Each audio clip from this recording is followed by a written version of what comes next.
Good evening, my name is Mikkel Draebye. I'm Professor of Strategy and Entrepreneurship in Bocconi, and I'm your host for this webinar. Together with me, I have Giuseppe Geneletti, who's the Director of, Communication in Whirlpool EMEA. The theme for this webinar is competitive advantage and innovation. The structure and the agenda that we have thought of, and then if you have questions, feel free to launch them. There should be a possibility in your screen in the bottom right corner to launch questions. Feel free to ask any questions that you might have during the presentations and during the interview. We'll try to manage the questions as we see them coming in. If we can't manage them, we'll take them in the end. The agenda for tonight is that I prepared a small introduction, just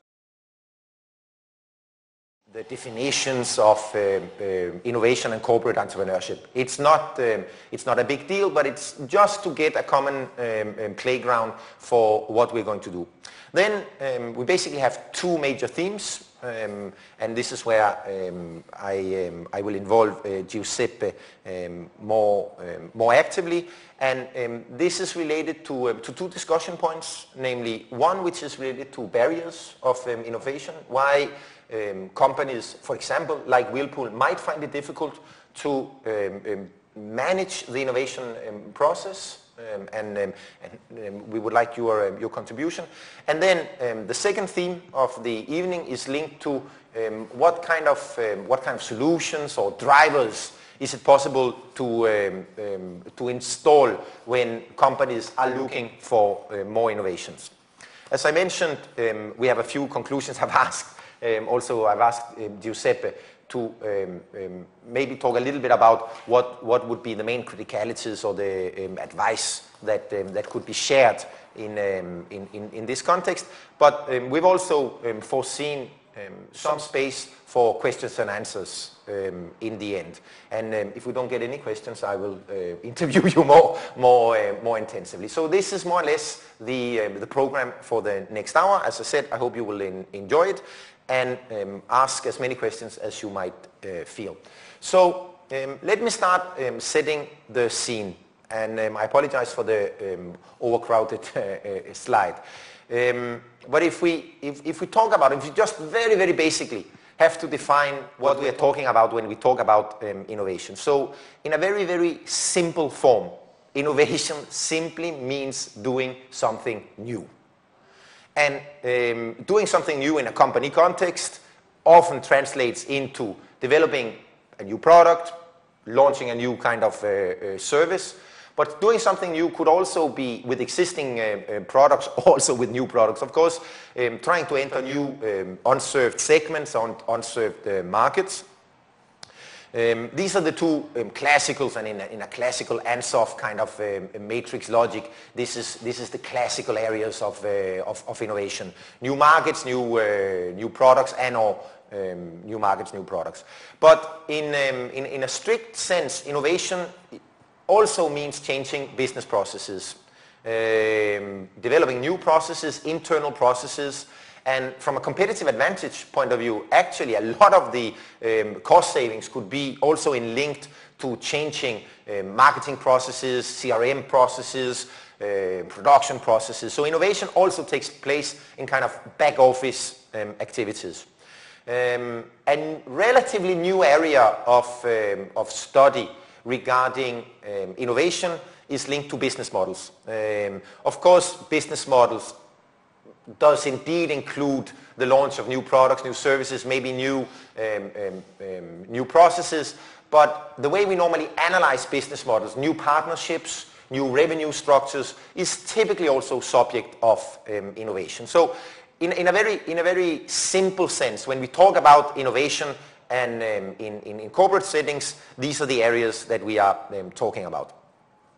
If I then have to move a little bit further, and it might be a discussion point that I have with Giuseppe later, namely in terms of more concrete definitions and also measurement of how do we actually measure innovation inside corporations.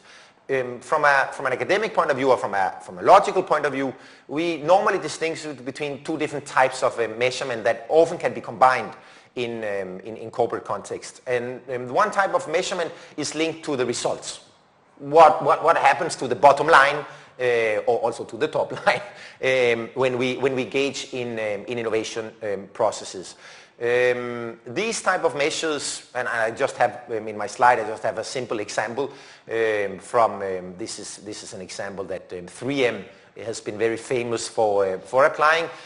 One example of a result measure could be the percentage of total revenues that stems from products and services that wasn't actually in the portfolio 3 or 5 years ago. And this is a very concrete measure of how the organization is able to churn innovation into new revenue streams.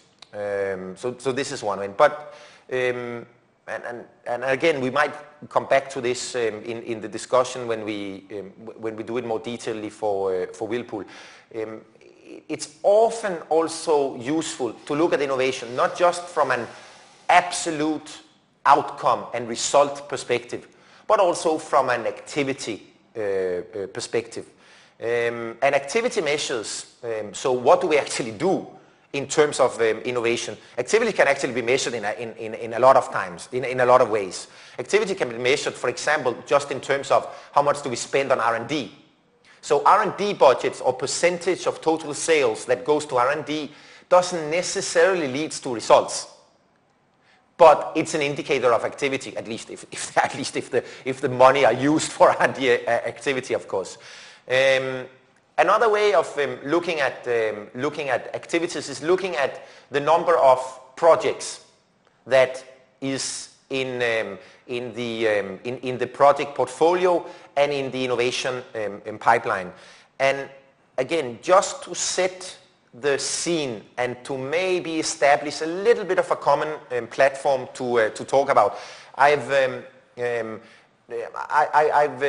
taken on these two concepts of innovation pipeline and of innovation portfolio or project portfolio. And I've tried to illustrate, they're two different things, but I've tried to slam them into one slide only. Maybe a little bit confusing, but they're two different things.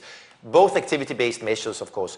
But if we look at the innovation project pipeline, and here I've just taken a very, very simplified project pipeline that typically in organizations is also linked to the stage gate processes you have of approval and moving an innovation project or a development project through the development phases. We could actually say that the outcome of, or the effective outcome of an innovation process is linked to different stages or different phases in the innovation pipeline. First stage typically has to do with how many ideas is generated. So what is the basis for innovation that we have in the organization? And very rarely, and this is I have a little bit of research to show you later.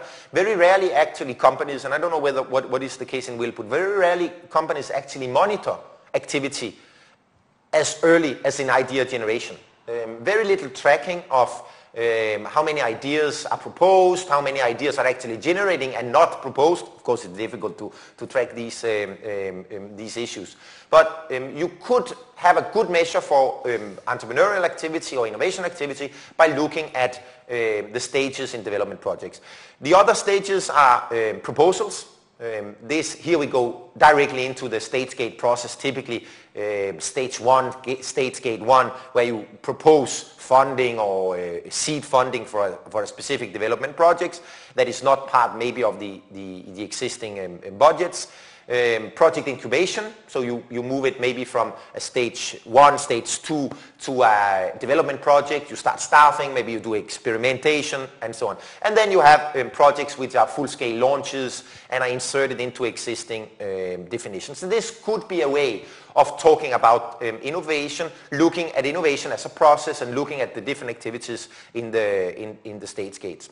The other way to look at innovation activity is by looking not so much as at different development stages, but looking at the different projects under development from different perspectives. It can be sector, So we have so and so many new projects. In your case, it could be for refrigerators or for cooking in different type product of categories. Yes. Product categories. Maybe you can monitor whether it's balanced. It's also the way that companies make priorities, because not all business units might have the same need for innovation processes. So looking at the development as a portfolio could be a logic.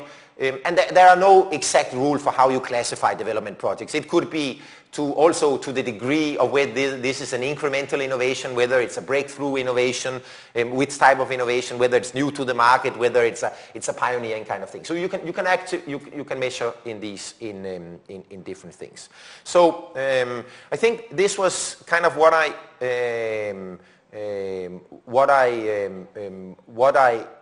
prepared in terms of concepts. Before I start launching this theme about difficulties in managing results and managing process, I wanted to share a little bit of empirical research with you. So these are data that stems from a survey that we performed in 2010, interviews with employees and managers. So it's not it covers a range of different sizes of companies. I just want to show you a few of these data. So in the sample survey we had, so we analyzed interviewed 190 managers, and we asked these managers whether they were entrepreneurial or whether they were innovative, whether they had ideas for new projects, and what happened to these projects over a period of time. And in the 2 years that where we interviewed the managers, on average, the people we interviewed had quite a lot of ideas. Actually, our survey results shows that there are around 22 ideas generated in the population. So I think I was quite surprised that the quantity was so much. But when you ask these people what happens to the ideas, something funny happens. The first thing that happens is that around half of the ideas that are generated and people come up with for processes and service are never shared.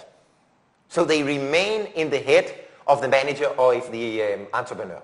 They're never developed into a proposal.